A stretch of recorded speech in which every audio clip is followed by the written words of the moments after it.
Hello, this is David Daniel with Centreville Press. Thank you for being with us. We are continuing our interviews with the eyewitnesses of the tornado event that occurred on May the 27th, 1973, and we're very fortunate to have with us today Sharon George. Sharon was a witness of the events that occurred on that fateful day in Brent, Alabama, and we want to know from her what she felt, what she experienced, what she thought, and we've had others here. And Sharon, thank you for being with us. I appreciate you coming by. We've known each other for a while, haven't we? Yes, we have. We've kind of raised our children jointly in efforts, because our children have been friends for many, many years, haven't they? They have. Well, we're very appreciative of you and Alvin and your deep roots in this community. And I know I'm hearing with the different people we interview a common theme, and I think this is the theme we're going to use for our brochure that we're putting together, that it seemed as if time stood still at that moment. Did you experience something along that line where it seemed like that you were stuck in a period or in a moment in time and it just didn't want to move on? Or the time that you were in no longer existed and everything would be different from now on? I did, from the time that we were ushered out of the sanctuary down to the basement for safety, to the point where we were taken from the church to safety. It seemed like an eternity. It really did. Well, I want to back up it came on. Thank you. I want to turn back for just a minute. Tell us who you are. Tell us what you were doing, what grade you were in, and the kind of things that a young woman, a young girl like yourself did during that time. What was Brent like for you growing up? You grew up in Brent, didn't you? I did. All right. I did. Tell us what it was like for a young woman during that time. How old were you in 1973? I was a few weeks away from being 16. Very Yes. important time in a young girl's life. Yes, it was. A few weeks from that, attended high school, involved with majorette. Tell us about your family. Who were your parents? My mother and dad were Leroy, also known as Spud, Bert, and Louise Burt. I was... Brothers and sisters? Yes, I had a sister, Janice, and a brother, Robert, and I was the youngest. Are you the only one still living in Bibb County? Yes. Isn't that interesting? My mother lives here. She lives over in the retirement community at the Bibb Medical Center, but yes, I am. Well, you were... I guess grew up and attended for most of your life Brent Baptist Church, am I correct? Well, actually, no. I grew up in Bethel Baptist Church. My parents had always gone there, and I went there also. But as a teenager, being involved with youth programs and things, I started going to Brent. And that night, I had not gone. Usually we had youth choir on Sunday nights, but I had not gone with that. I had just gone with a friend we had just gone to preaching. And I think at that time, preaching, maybe the worship service started, wasn't called worship service then, it was preaching. It started at, I'm going to say 7:30, because the days were longer. And so we had gotten there probably about 7. Who were some of the other people that you were there with, or some of your friends that you associated with and growing up? That were there that night? Yeah. Well, not necessarily, just your other friends friends that were there. Jan Elam, Jack Meggs was always involved there. I can't even think right off the bat, but just several of those. It seems like Jerry Powell and Mr. Joe Owens. Did you have a happy, growing up period of time, a happy childhood? Yes. And a lot of deep friendships and so forth? Yes. A lot of closeness in the community? Yes. Well, I appreciate that. I think we all of us that grew up during that time had some, like I tell Lynn, Lynn and I didn't go to school together, but in a certain sense we did. We just went to school in different towns, but the things we experienced were We're the almost same. identical. They are. We didn't have a tornado though. I know. And what were y'all doing on that Sunday? Do you remember what kind of things y'all were doing prior to going to church that day? Had just been hanging around my house with my family. Probably had been to church that morning, probably down to Bethel, and just been around the house that afternoon and knew that I was going to church that night as a young person. My parents did not go that night. Just I had gone with, like I said, some friends. And Well, tell us about that night. we got there, well, let me just say that day was such a breezy day. Very breezy. I've heard others say exactly the same But thing. the sun was shining off and on. It didn't appear to be like, to me, Threatening? no, because we were storm pit people. When the weather got bad, my grandparents had a storm shelter, and we would go, whether it was the middle of the night, we would go to the storm shelter. Interesting. Storm pit. The storm pit. And, to this day, I don't know if it was that or the tornado. I still get very frightened. I'm a news watcher when it comes to bad weather days. But anyway, we went on to church as regular, and we had sat down in the pew, and I didn't realize anything was going on. And someone came in, and I can't remember who it was even now, came in and said, we might need to, it may have been the pastor, we may need to go down to the basement because the weather looks threatening.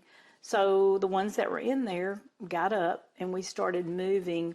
There's when you're sitting in the sanctuary, the piano is on the left and the organ is on the right, and there's a door over to the right. And we went down that door through that hallway, and there's a door that opens to the outside. And as we were going down that door, they were holding it closed, but it would fly open. And I can remember, looking out and just not really knowing what I was seeing, but it was just things. Odd. Yes. And debris maybe moving around. And so we went on down, and I remember looking up and seeing a light fixture above my head just sort of shaking. This hallway led on down to our fellowship hall, which is now a Sunday school class that I attend. But we didn't make it all the way into the basement. We just stopped in this hallway before you get there, and everyone just sort of hunkered down and took cover. Was it real noisy? That's what I'm trying to think. I don't recall, but I'm sure it was. And I think there was a man that was killed, Mr. Mitchell, I believe, and he was back behind me. Didn't make it down even as far as I was. And it seemed like we stayed there, like I said, an eternity. And when it had passed, people were scared. I was scared. I was just with someone else, and we were both scared. And again, it seemed like it took forever, and people were outside trying to help others and see what was going on. And eventually, we were carried down to Miss Mary Von Kraut's house. She lives, what is that, a half a mile, maybe, past the post office. They took us down to her house, where we went in her basement, and I think we were carried in the back of trucks. This was after the storm hit? After the storm, to get us away from the church and away from the power lines that were everywhere. And as we rolled along on the back of this truck, you didn't know if you were riding over power lines or whatever. And so they took us down to Miss Mary Vaughn's house. We went in the basement and just stayed until I stayed until my parents could get to me, which seemed like a very, very long time. My parents lived, we lived up on Dry Hollow Road, up behind where the Walmart is now. You mentioned it seemed like a long time. I have had others say that it seemed like that time just stopped. Did you sense something along that line? I did, because again, it seemed like it took forever. A surreal change. A change. I think what I'm hearing from people is that the change was so big that it was just hard to comprehend what was happening. It was hard to comprehend, and even as we were riding, because to get to Mrs. Kraut's house, we had to ride down through Main Street, Brent, where I had gone and shopped, gone to the drugstore after practicing It was things. home to you. It was home. My aunt lived right beside the church, next to the Brent Baptist parsonage. And as a matter of fact, she and my grandmother, who they both were in their 80s or late 70s, I assume 80ish, they were right there in the house when the storm came through and just stood in a doorway, and they survived. Were any of the young people, the young group that you were with, were any of them hurt? Not that I know of. And I don't even remember seeing them. We have put together some pictures here just to kind of help people visualize. And this set of photographs here are from Brent prior to the storm. Do you remember these places? Can you name any of them? You mentioned going through downtown after the tornado. I do remember. Of course, looking at these now, it's like, what is that? What is that? I do. It's hard to remember some of them, though. I mean, Ward, the Ward's Mercantile. You remember that very well? Yes. Huh? Oh, yes. That's where we. Is it on here? I can't tell. Is this it or one of these? This looks like that's off Main Street, but I'm not certain. Well, we're trying to put together a before and an after kind of visual for some of the things we're working on. And the school. Yep, is that the Fawcett School? Is that it? I thought it was. I don't know. I wasn't there. I know you aren't. I thought it was Brent, but it was a light colored brick. I went to school there 6 years.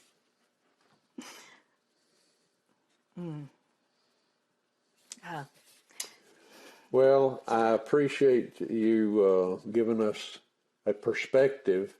My hope is that in the future, there will be those that don't really understand that will be able to hear these eyewitness testimonies of the day and get a better appreciation for why it's such a significant event for the people that lived through it and the changes that occurred in the community of Brent, Alabama. Do you think, now I know that a lot changed. It took a long time for the recovery to occur, and I know you saw all that and you lived through that. Do you sense that there was a change in the people after the tornado? I don't know if it was a change in the people. The structures, the structures were so very different. It's like we went from very homey, very cozy, homey, familiar, rural, and as I look at it now, old-timey, to, for that time, modern, more brick and concrete instead of, does that make sense? Yes, it does. Instead of dirt and trees. There were no trees, and that I think was a big deal. You know something I got from Jerry Powell when he was talking here? He said that he had spent the day basically barefooted because he'd been running around different places. He said he wouldn't ever do that again. No, I'm but sure. It was kind of a different, different vibe. environment or lifestyle in a small community. I think, and you correct me if I'm wrong about this. I'm relaying some of the things I've heard before you came, but I think there was, because of this event, a bond. Oh, definitely. Can you speak to that? I definitely think so, because I think when you've gone through something like that, it's a club you don't want to be in. You didn't volunteer for the club, did you? No, but you have that that thing between you that you've both been through it, and you don't even have to say it because you understand with each other. It kind of forms a brotherhood of sorts, or a community. It does. Of sorts. Well, communities these days is hard to define. You know that? With all the social media and the things that are going on, they call it social media. Not much social about it that I can tell. You got to be looking at somebody to be social. That's right. And to get to know someone, you got to look in their eyes. That's right. And you don't do that through these electronic devices. But your generation and those that lived through the tornado at Brent had a bond, as I see it, that was cemented into your lives in such a way that you felt like almost brothers and sisters who'd been through something together. Together, that's true. And you had a bond that made the community strong, very strong. And I still see some of that, even though I didn't grow up here. But I do see a bond among the people of Brent, Alabama, that's different. Went through that. It's different. It's deeper or something. That their sense of each other and community is much stronger. And I would hope that the generations coming behind us, our children, grandchildren, and I'm a great-grandfather now, but I hope they will have the kind of sense of responsibility to the community that our generation has had. And I know you've seen that in Brent, Alabama for your entire life, I'm sure. And, something else I think about, too, that night that we were at the Kraut house, and everybody there had to wait on someone to get there, to pick them up or to get them away from there. And like I said, my parents only came from 2 or 3 miles away, but it took forever for them to get through. Kind of like time stood still for you. Yes, but it took them so long to get there, and I was so glad to see them. I'll bet you were. It was terrifying, apparently. It was very, very terrifying. It was as if the whole world changed. It did. It did right then. Yeah. Because there could have, and I'm so sorry for, of course, the deaths from that, for those families. Yeah. But goodness gracious, Well, it could have been so much you were standing more. Right there within feet of the gentleman who lost his life. I think so. I think he was not far back behind us.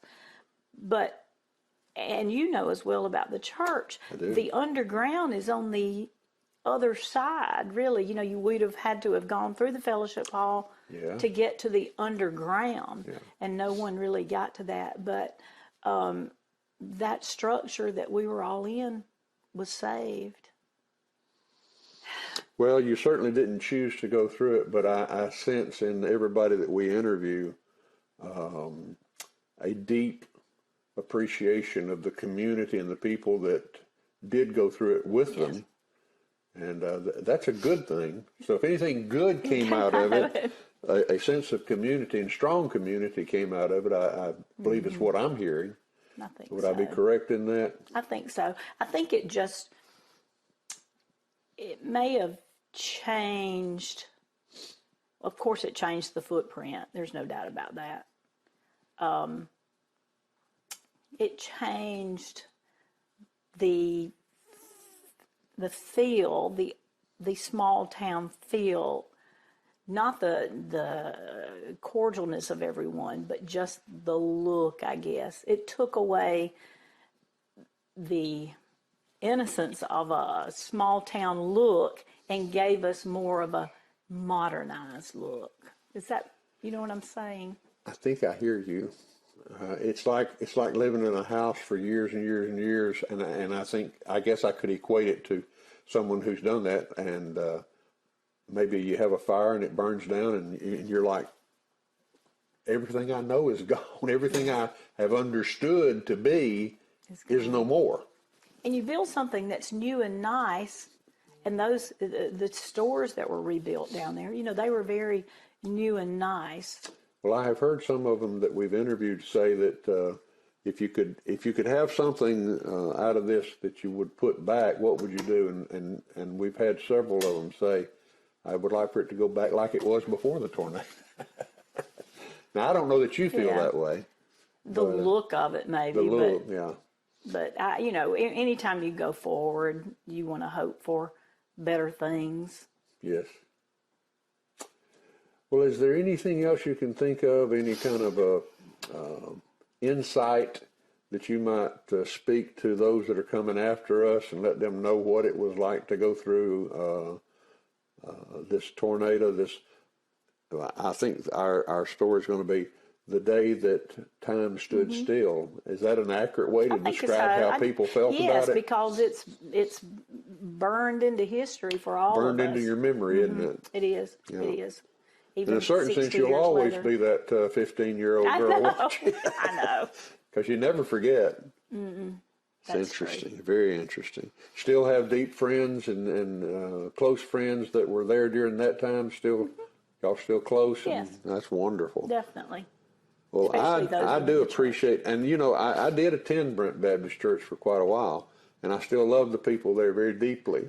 I think they're some of the most genuine people that I've ever encountered. I wouldn't trade that for anything. I know it. So even though I wasn't there, I think I have picked up on that sense of community, and I cherish it. I really do. Well, I appreciate deeply you coming out and spending some time with us today, and I appreciate you and your family. Tell Alvin hello. I'll do that. And I hope the Lord continues to bless you and your family, and I hope that we, as I was saying with Lynn, even though I didn't go to school with her, we went to school together, just in different towns, and I hope we can continue to be together as we move forward. That's right. I agree. And build a strong community. That's to right. Make the community stronger, better, and encourage the young ones coming after us that even though our lives their lives will not be the same, the need of human hearts is the same. Being kind. We need a community. We need to be a part of the community. We need to contribute our part to the community, and we need to receive from that community the support and love of being together in your lives. It's essential. It's a way to have hope over all the depressing things that come, to have that community. So I would encourage any young folks that don't realize what value there is in being a part of a community, you're missing something. Stop where you are and figure out how to have a community of people that you know, that know you, that love you, and you love them, and you live your lives together. It's one of the most valuable things that you can possibly have. I heard recently they were interviewing people that were aging. There's some of those around. I don't know if you've noticed. But